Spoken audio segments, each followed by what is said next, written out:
I wouldn't be surprised if these paramedics got off on any charge since the cops also got away with their charges of murder of Elijah McClain.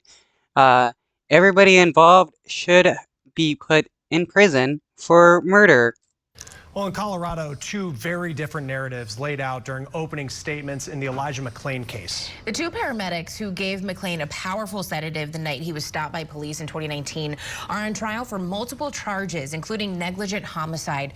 McClain suffered cardiac arrest and died days later. Prosecutors argued they failed to properly assess his condition before giving him the sedative and then did nothing to help him once he went into distress. Defense attorneys say, Dude, it's disgusting how these people just watched this dude die after being the ones to cause him to die. I mean, if a regular citizen did this to a person, they would be in prison for murder. But since it's cops and possibly the paramedics may get off at it, since it's paramedics as well, I guess it's A-okay. the fault lies with the police, who had control of the situation and did not give the paramedics critical information that affected their decisions. Now, it used to be rare for medical professionals to face criminal prosecution for mistakes made while on duty, but in recent years, we have seen indictments of paramedics and nurses following the deaths of black men like McClain. Justice. Well, they can't just get away with, oh, I'm just obeying police orders. They have some knowledge themselves, and they know what to do. I mean, it is wild the amount of drugs they shot this dude up with and didn't think he was going to die from it. His correspondent Jamal Andrus reports on how medical professionals are being held accountable and, of course, the challenges that come along with that. The evidence will show that the defendants to give this injection was wrong in every way. The final criminal trial for the death of Elijah McClain has higher stakes than just the defendants involved. Some onlookers believe it could set a precedent in how medical staff members like paramedics, nurses, and others do their jobs and are held accountable for the jobs they do.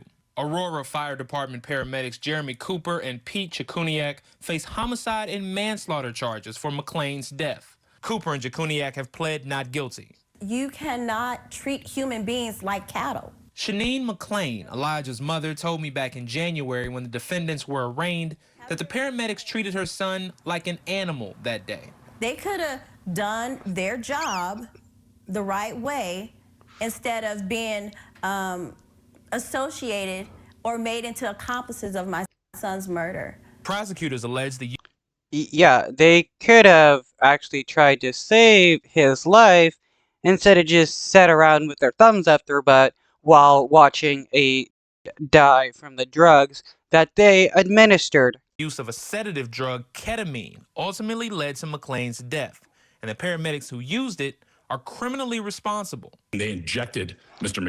Isn't ketamine illegal? I thought it was illegal. I mean, I know that there are some doctors that can prescribe it, but I didn't think that EMTs were allowed to just shoot up anybody they want with ketamine. McClain with ketamine. Plus, officers facing trial for McClain's death have tried to shift blame in court to the paramedics on scene. When does a mistake become a crime? Wow, that's hilarious. The paramedics are blaming the cops are blaming the paramedics. Nobody wants to take responsibility for their actions. All of them are involved. You have cops who attacked Elijah McClain for no reason, and then had the EMTs shoot him up while the cops were holding him down. Crime? It totally differs by state, and it differs by politics, unfortunately. Edie Browse, a self-proclaimed nurse attorney, specializes in representing medical professionals. I do think that the prosecutors have become more aggressive at treating human error as carelessness and not differentiating between human error and actual negligence at the criminal level. Was this actually human error, though? I mean, a dude died. Let's actually this out. Was this actually human error? Did the paramedics make a mistake and gave him too much drugs? I mean, they should have been able to err on the side of caution instead of erring on the side of, hey, let's pump this dude with a bunch of drugs. Staff across the country are facing similar charges.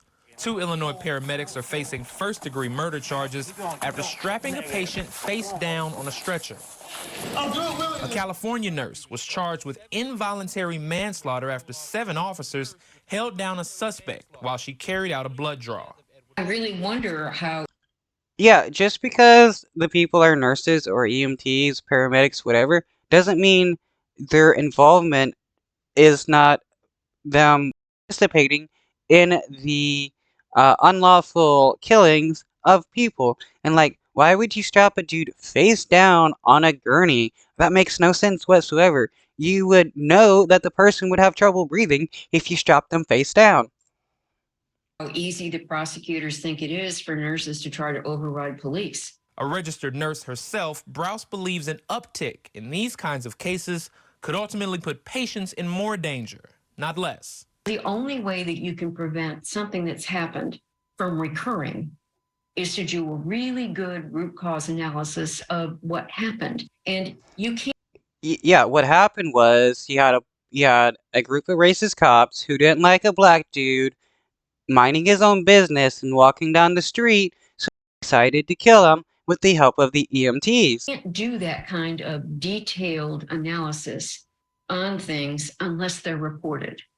And they're not going to be reported in punitive systems. And nurses are scared. An autopsy of McClain found he died of complications of ketamine administration following forcible restraint. And the ketamine dose he received was, quote, higher than recommended for his weight. Jamal Andrus, Scripps News.